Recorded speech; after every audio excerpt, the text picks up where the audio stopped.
அஸ்ஸலாமு அலைக்கும். இன்றைக்கி நாம் ரொம்ப டிஃப்ரெண்ட்டான டேஸ்ட்டில் ரொம்ப ஈஸியாக முட்டைகோஸ் பொரியல் பண்ண போகிறோம். அதற்கு தேவையான பொருட்கள் நான் எடுத்து வச்சுருக்கிறேன். ஒரு 400 கிராம் முட்டைகோஸ் இந்த மாதிரி கட் பண்ணி எடுத்து வச்சுருக்கிறேன். ஒரு 4 சின்ன வெங்காயம், ஒரு பச்சை மிளகாயும் இந்த மாதிரி ஒன்று கறியாக தட்டி எடுத்து வச்சுருக்குறோம். 2 பெரிய வெங்காயம் இந்த மாதிரி கட் பண்ணியிருக்கு.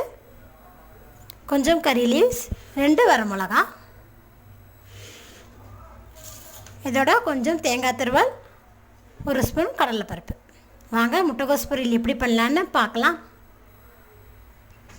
கடாய் காஞ்சதும் ஒரு 2 டீஸ்பூன் எண்ணெய் விட்டுக்கலாம். எண்ணெய் காஞ்சதும் கடுகு, உளுந்த பருப்பு.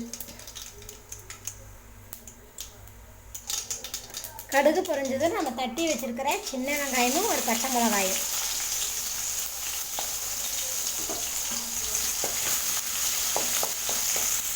இதை இந்த முட்டைகோஸ் பொரியலுக்கு ஒரு நல்ல ஒரு டேஸ்ட்டு கொடுக்கும். இந்த மாதிரி தட்டி போட்டோம்னா இதோடு நாம் கொஞ்சமாக கறி லீவ்ஸ், வரமிளகாய் சேர்த்துக்கலாம்.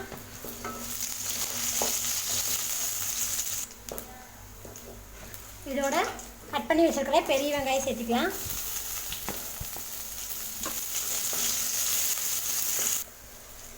வெங்காயம் ஓரளவுக்கு வதங்கினா போதும் பொரியலுக்கு. இதோட நம்ம கட் பண்ணி வச்சுருக்கிற முட்டைகோஸ் சேர்த்திடலாம்.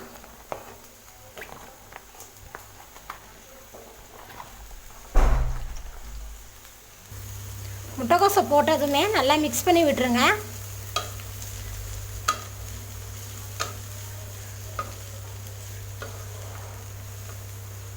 இந்த மாதிரி எல்லாமே நல்லா மிக்ஸ் பண்ணி விட்டுறணும்.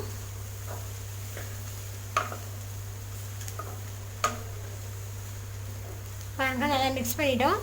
இப்போ இதோட நாம் கடலைப்பருப்பு நான் ஒரு 1/4 மணி நேரத்துக்கு முன்னாடியே தண்ணியில் ஊற போட்டு வச்சுருக்கிறேன். ஏன்னா முட்டைகோஸ் நம்மளுக்கு சீக்கிரம் வந்துடும், கடலைப்பருப்பு வேகிறதுக்கு லேட் ஆகும். அதனால தான் தண்ணியில் ஊற போட்டு வச்சுருந்தேன்.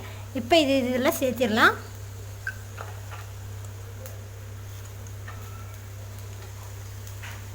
இதோட ஒரு 1/2 டீஸ்பூன் உப்பு சேர்த்துக்கலாம். நல்லா மிக்ஸ் பண்ணி விட்டுருங்க. எண்ணெயிலே நம்ம முட்டைகோஸை வதக்கும் போது ஈஸியாக நம்மளுக்கு குக் ஆயிரும்.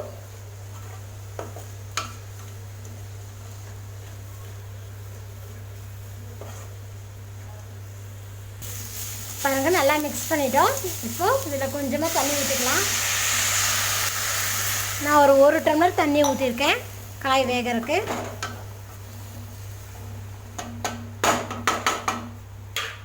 மூடி போட்டு ஹை ஸ்பீடில் ஒரு 5 மினிட்ஸ் வைங்க. நல்லா குக் ஆகட்டும். 5 நிமிஷம் ஆயிடுச்சு. இப்போ நம்ம மூடி ஓப்பன் பண்ணி பார்க்கலாம். பாருங்கள், தண்ணியெலாம் வெத்திருச்சு, காயெல்லாம் வெந்துருச்சு. பருப்பு பாருங்கள் நல்லா சூப்பராக வெந்திருக்கு. நம்ம தண்ணியில் ஊற போட்டு இந்த மாதிரி போட்டோம்னா காயோடவே பருப்பு நமக்கு நல்லா சீக்கிரம் வெந்துடும். இப்போ அடுப்பை சிம்மில் வச்சுருங்க. வச்சுட்டு நம்ம எடுத்து வச்சுருக்கிற தேங்காய் துருவலை இதில் சேர்த்துடலாம். இது ஆப்ஷன் தான், உங்களுக்கு இஷ்டம் இருந்தால் நீங்கள் போட்டுக்கோங்க. தேங்காய் துருவல் போட்டால் நல்லா டேஸ்ட்டாக இருக்கும். இனியும் போட்டு இந்த மாதிரி ஒரு டைம் நல்லா கலந்து விட்டுருங்க.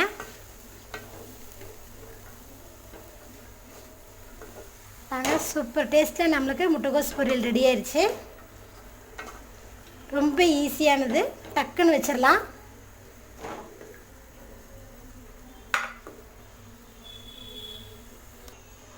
டிஃப்ரெண்ட்டான டேஸ்ட்டில் நம்மளோட முட்டைகோஸ் பொரியல் ரெடி ஆகிடுச்சு. இந்த முட்டைகோஸ் நம்ம உடம்புல இருக்கிற கொழுப்பை கரைக்கக்கூடிய சக்தி முட்டைகோஸில் இருக்குது. முட்டைகோஸ் வாங்கினீங்கன்னா இந்த மாதிரி பொரியல் செஞ்சு சாப்பிட்டுட்டு உங்கள் ஃபீட்பேக்கை எங்களுக்கு சொல்லுங்கள். மறக்காமல் எங்கள் சேனலை சப்ஸ்கிரைப் பண்ணுங்கள். தேங்க்யூ.